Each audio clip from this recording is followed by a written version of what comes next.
Welcome back to another Tutorial Tuesday. Today we're heading for Belgium to learn about this legendary racetrack, Francorchamps. It's got a little bit of everything: long straights, fast corners and enormous elevation changes. First, we'll explain how to master this track in our track guide, but be sure to stick around because we'll also dive into some setups, analyze how you can use them to your advantage, and you can analyze your own data when you sign up on tracktitan.io using referral code TutorialSpa. And consider subscribing if you don't want to miss any of our future uploads. Starting the lap, you want to stick as far to the left as possible. Hit the brakes just as you pass the 100-meter board. Keep the car in a straight line when braking. Take a wide line, shifting down to second gear and make a late apex.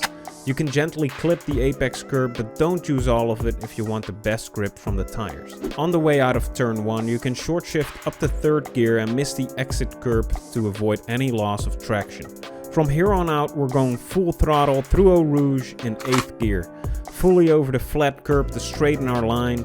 In radial, we want to get as close to the inside curb as possible without getting onto it, or we're risking a crash. Use as little steering lock as you can get away with to maximize the speed onto the Kimmel straight. Try to take as much curb as track limits will allow, stay smooth, carry as much speed onto the Kimmel straight, and get ready to open DRS. After the Kimmel straight follows the Lacombe chicane, a prime overtaking spot around Spa. Brake just as you pass the 50-meter board. Fully mount the inside curb for the best line and use 4th or 5th gear depending on what your setup is. And we'll talk more about setups later on in the video. Aim to compromise your line out to favor the left-hander, as you need to be over to the left again on the way out of turn 6. Take a wide line and carry as much speed as you can by mounting the full inside curb. If you need, you can run wide onto the full exit curb here, right up to the gravel. Turn 8 is a bit of a tricky corner, primarily because it's all the way down a hill. You need to trail brake on your way in, which makes locking up very easy. Stay tight to the inside, but be sure not to use the curb and maintain third gear. Short shift on exit, running up to the wide line before heading back over to the right side for the next corner. Use the entry curb as your turn-in point and shift down to 4th gear. Taking the right amount of curb here is important. Get early on the power and run the car out to the barrier using all of the legal track limits. Get right up to the entry curb in 8th gear before a quick lift and a downshift to 7th after the 50-meter board. Turn in and get straight back on the power. Use minimal steering lock here and stay off the nasty inside curb, or you could send yourself into a spin. Begin to trail brake just as the curb starts and shift down to 5th gear. Stay off the inside curb until very late in the corner and then gently kiss it to avoid spinning out. Scrub past the inside curb, as this one can unsettle your car tremendously. If you're looking for every last fraction of a second, you can try your luck on this curb. Run out over the full exit curb and make your way back to the left again for the following corner. Use the curb on the corner entry as a braking point, dab the brakes just a little before turning in using 4th gear. You can gently clip this curb or avoid it to keep the tires gripping the tarmac. Use all of the curb on exit and run along it all the way until you turn in for T15. Try to narrowly avoid the inside curb, as it will not gain you any time, it will only risk a spin.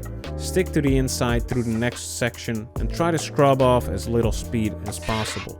Turn 17, Blanchiment, is easily done on full throttle. Try to make your way through here as smooth as possible to keep that top speed up.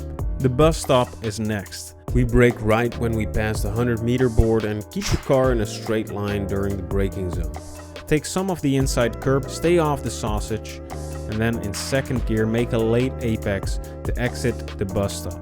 Try to straighten the exit for the best traction and short shift to kill any wheel spin, remembering to hit DRS as soon as the car is stable.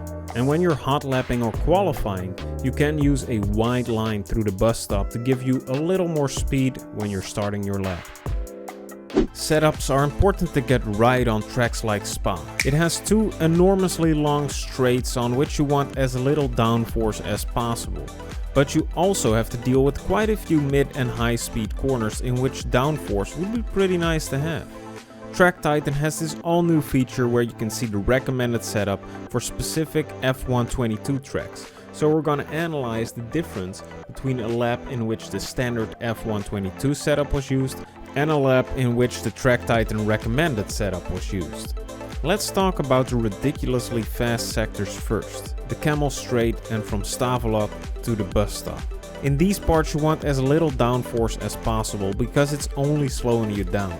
Any kink in the road is easily done flat out even with low downforce. In this Track Titan analysis we can see the difference between the setups.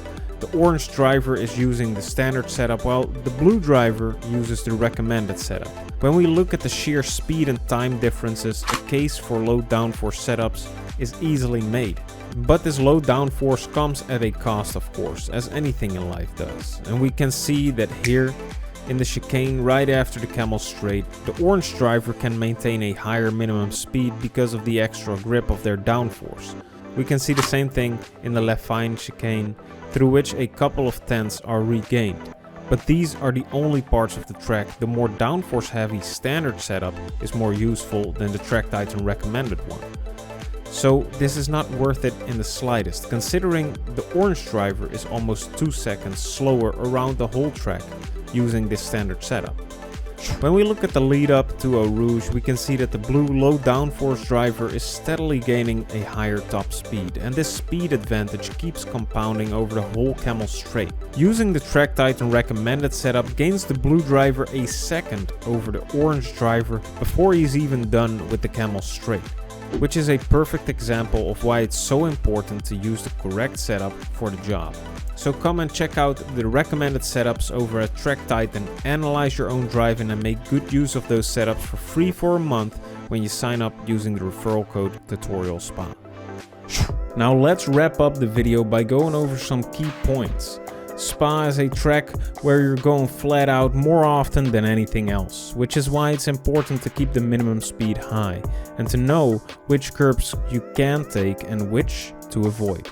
Low downforce setups are king at Spa, mainly because you don't have to lift your foot off the gas from La Source to the end of the Camel Straight and from Stavelot to the bus stop. You want to carry as much speed as possible on these long straights, so downforce should not be your concern. Most mid to high speed corners around Spa aren't a struggle with the lack of downforce, so be sure to set up your car for this fact. And that's it for this Tutorial Tuesday. Let us know in the comments down below if you agree with everything or you have some tips of your own, and we hope to see you in the next one.